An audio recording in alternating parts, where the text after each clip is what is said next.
लोकसभा चुनाव से एन पहले भारतीय जनता पार्टी के वरिष्ठ नेता लालकृष्ण आडवाणी ने राजनीति में भी सक्रिय रहने का संकेत देते हुए कहा कि उनकी राजनीतिक यात्रा अभी समाप्त नहीं हुई है, जो 55 साल पहले शुरू हुई थी। अपने ब्लॉग पर आडवाणी ने संकेत दिया है कि 2009 में चूक गया चौहान अब भी पीएम इन वेटिंग की पंक्ति में खड़ा है।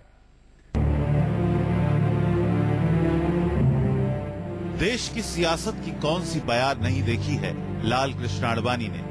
जनसंघ का टूटना भी और बीजेपी का बीजारोपण भी, एनडीए का बनना भी और वाजपेयी सरकार का गिरना भी। लेकिन वक्त देखिए, आज ब्लॉग लिखकर आडवाणी को अपनी सियासी सक्रियता का इजहार करना पड़ रहा है। बेहद आसान है आडवाणी की इस पीड़ा को समझना। पार्टी के भीतर हाशिए पर जाने से बचने की आडवाणी की ये छटपटाहट है। मोदी के उत्थान की रणनीति के खिलाफ चक्रव्यूह रचने में परास्त योद्धा की बेबसी है ये ब्लॉग। प्रधानमंत्री के पद पर विराजने के हसीन सपने को कुर्बान नहीं करने का ऐलान है ये ब्लॉग। लेकिन दूसरी तरफ पार्टी है जिसने गोवा में आडवाणी से पीएम इन वेटिंग की पोस्ट चीन नरेंद्र मोदी को सौंप दी और अब राज्यसभा का टिकट थमा पार्टी में सिर्फ शोभा की वस्तु बना देना चाहती है।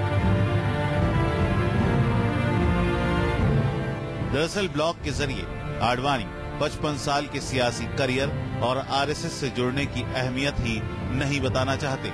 उन अटकलों पर भी विराम लगाना चाहते हैं कि बीजेपी में सिर्फ नमो नाम ही परम सत्य है। आडवाणी जताना चाहते हैं कि उम्र भले ही 86 साल की हो, लेकिन सियासी अखाड़े में वो अब भी ताल ठोकने के लिए तैयार है। आडवाणी ब्लॉग में लिखते हैं, जब मैंने आरएसएस प्रचारक के रूप में काम करने के लिए अपना घर परिवार छोड़ा, तब मुझे उसमें सार्थकता नजर आई। वह सार्थकता तब और समृद्ध हुई जब मैं 55 साल पहले राजनीतिक यात्रा पर निकला। पहले भारतीय जनसंघ और फिर भारतीय जनता पार्टी के कार्यकर्ता के रूप में। ये एक ऐसी यात्रा है जो अब तक खत्म नहीं हुई।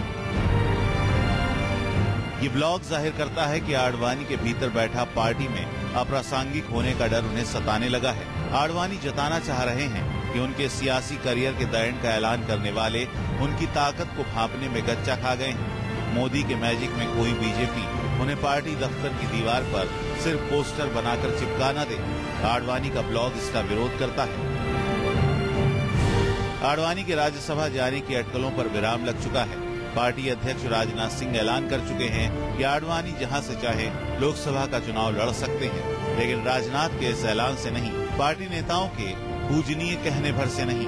आडवाणी के हाथ से सियासी ताकत बंद मुट्ठी में रेत की तरह फिसलती जा रही है। ये ब्लॉग उसी सियासी ताकत का इजहार है कि चौहान अभी चूका नहीं है।